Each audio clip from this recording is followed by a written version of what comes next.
icyo ngukundira nta n'uwamenya icyaduhuje uretse yaguhanze igena byose abantu ntidusa hari abera hagarara ariko nk'ubu waruciye ku rugo koko se kuba ubizi ko hano ari iwanjye ukagenda gutyo utaje ngo mvugishe akureka nkubwire nk'urukundo ngukunda koko ngubu urwite mu bintu urwite iki koko Rukunda yego ngenda gukunda ku buryo bunakomeye cyane ku buryo kuri iyi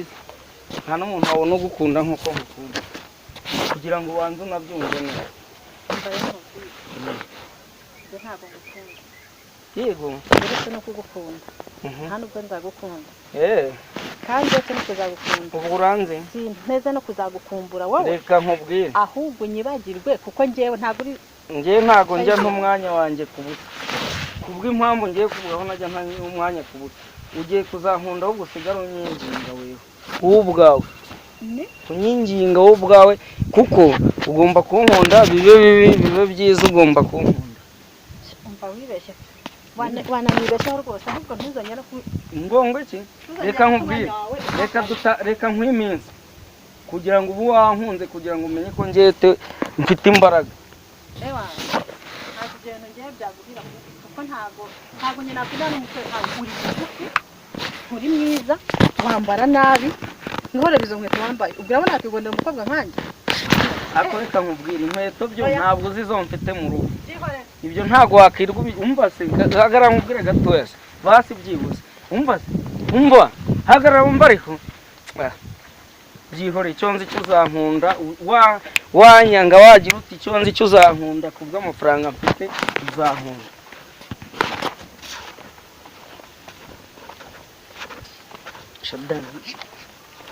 ubuzima bwanjye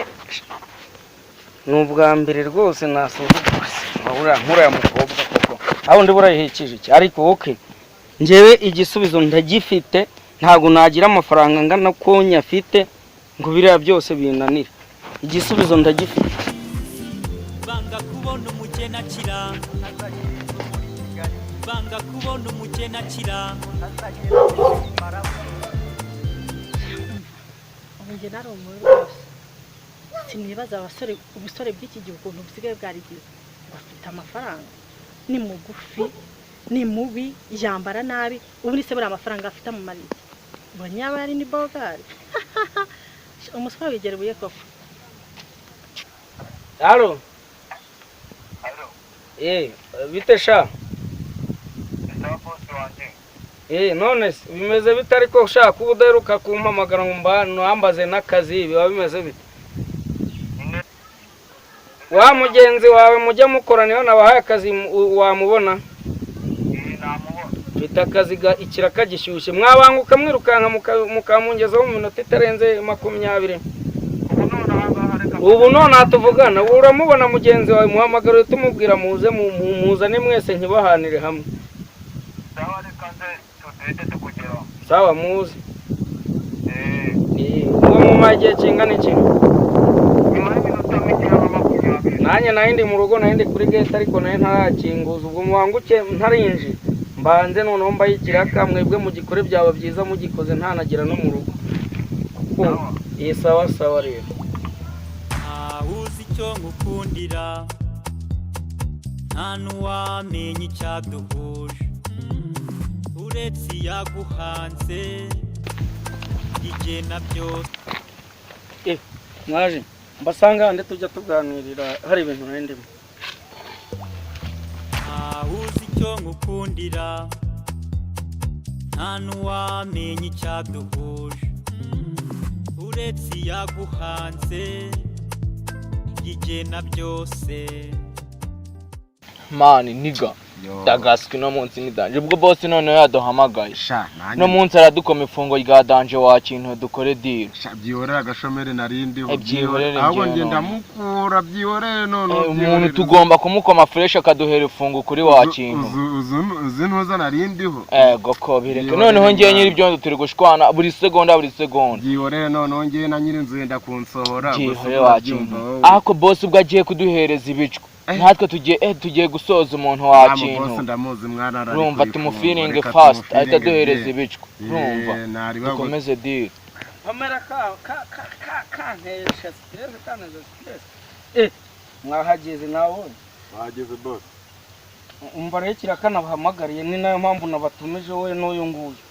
uyu mukobwa muramuzi uyu mukobwa uramuzi wituramuzi ni Pamela wo kwanuza ari hakujyari hehe kwa Mukansanga uyu nguyu turamuzi Musa akawa ni Pamela wo kwa Mukansanga nanjye ndi gufata wakinza akira ibyaho si uko ntembaye mba ntemukoze kandi reka nkubwire wowe n'uriya mugenzi wawe ni ukuvuga ngo mubatumye ari muzima nta n'agasharu na kamwe kugira ngo noneho ngiye mukoreshe ibyo nkeneye uzamukozana ari muzima boss ariko boss uzongeraho akamiliyoni reka nkubwire ikibazo si amafaranga ikibazo ni akazi nkorera akazi neza amafaranga ntabwo yabuze ngo zibaye 3 boss amafaranga nakubwiye ngo ntiyabuze ntiwongere kunsubirishamo nta kibazo sinjya nkunda umuntu turamukuzanira nikore neza umuntu ari meza ubwo gahunda rero ni ugukanda akanyenyeri muraza kubona ku kanyenyeri muhite munkorera akazi nk'uko bikwiriye mbonye ndatashye ku kanyenyeri mukibibona muhite munkorera akazi sawa